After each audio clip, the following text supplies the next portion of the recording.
Brian Szymanski, curator for Battleship New Jersey Museum and Memorial, and today we're talking about the ship's triple bottom. All right, fellow bilge rats, you've probably heard me talk in the past about how Iowa-class battleships have a triple bottom. All of the classes of American fast battleships do.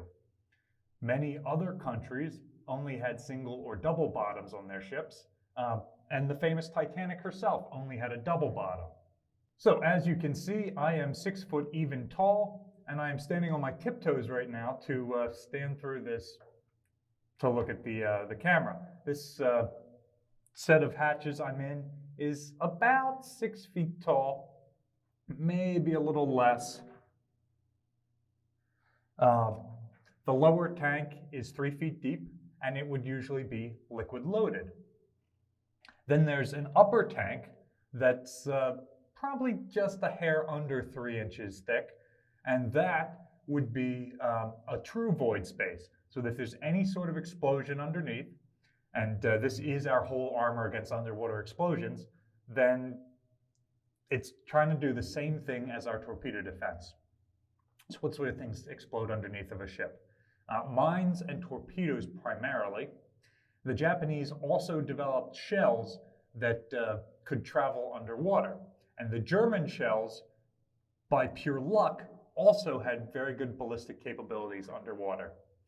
The United States didn't really worry about that. Their shells had really high arcs, and so they tended to come straight back down. And so underwater ballistics didn't really matter to them. And I'm not sure the US Navy was aware German and Japanese shells could travel underwater pretty well.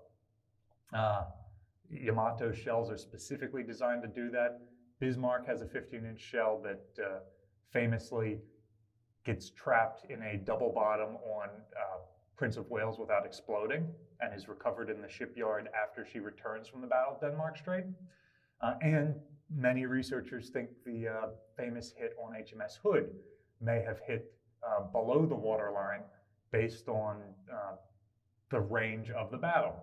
So if that is the case, it's got good evidence that German shells could do that. So obviously the bottom of the ship doesn't have thick armor plating like the sides of the ship, but it's still pretty good. Right where I am, around frame 80, the keel is number 80 mild steel. So that is 2 inches thick. If you watch our video on armor, we talk about what these various thicknesses is. The side plates going out from the keel on the center line tend to be number 45 or number 35, and they tend to alternate around this part of the ship. The shell plating on the underside is all sorts of different sizes for reasons I cannot explain, and it overlaps somewhat. Number 45, of course, is about 1 1/8 inches. Number 35 is about 7/8 of an inch thick. That's all mild steel down here. It looks like, just looking at the metal here, that these inner layers are probably somewhere between 1/4 and 1/2 inch thick, but I can't say for sure. So you don't have pure thickness going on. You're going with a defense in depth, so that if we strike a mine and explodes underneath, it's probably going to blow through nearly any thickness of metal. So don't make it too thick. No point in wasting the weight on a ship that is limited by international treaty. But that explosion does have to go through 3 feet of liquid, fuel up here, or water in most other places. And then it's got to blow up through a void space, and then another bottom, 6 feet deep, as you can see. So that's a pretty effective defense against World War II era weapons. There are debates about how modern weapons would be able to fare, and I don't see an Iowa-class battleship faring too well against modern homing torpedoes that can strike the underside of a ship and are specifically designed to break a keel. Battleships are very well subdivided, so I'm not sure a single hit from that would be the death of the ship, but it's almost undoubtedly a mission kill. Any sort of hit below the waterline like that means that you've got to put the ship in dry dock for months and months. So, in the triple bottom, in the lowest level here, we're holding a couple of different liquids.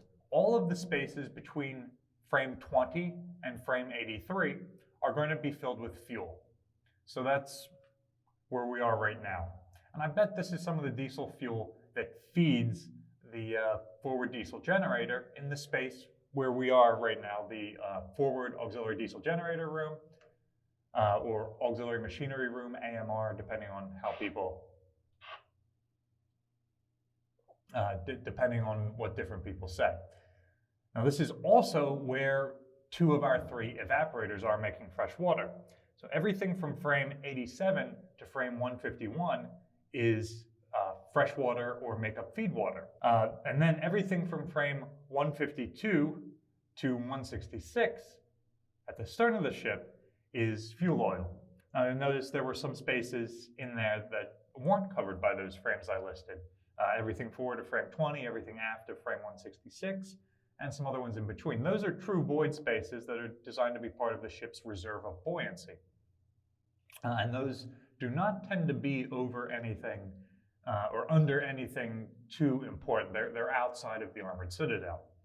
However, between 183 and 87, and between 151 and 152, there are empty spaces. That area is called the cofferdam. So basically, it is a void between where we've got fuel and water, so that if the aftmost fuel tank is ruptured, it is not then leaking into the forwardmost water tank and mixing those up. There is a cofferdam. Up forward is 16 feet wide, and back aft is 4 feet wide. So that's plenty of width to prevent these liquids from contaminating each other. Obviously, any liquids under the explosion, or over the explosion in this case, would be contaminated by seawater, and that's just the price of taking damage there. But we don't want them to then contaminate other spaces and leak oil outside the ship and all that stuff. Let's see. So we haven't named these layers yet. This level is the hold. It's the highest habitable part of the ship.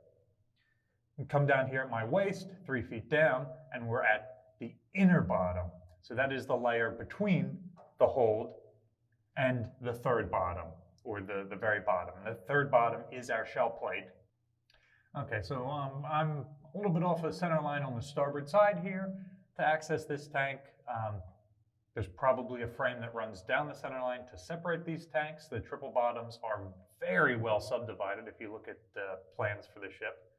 Very, very well subdivided. So, which battleship do you guys think had the best underwater protection?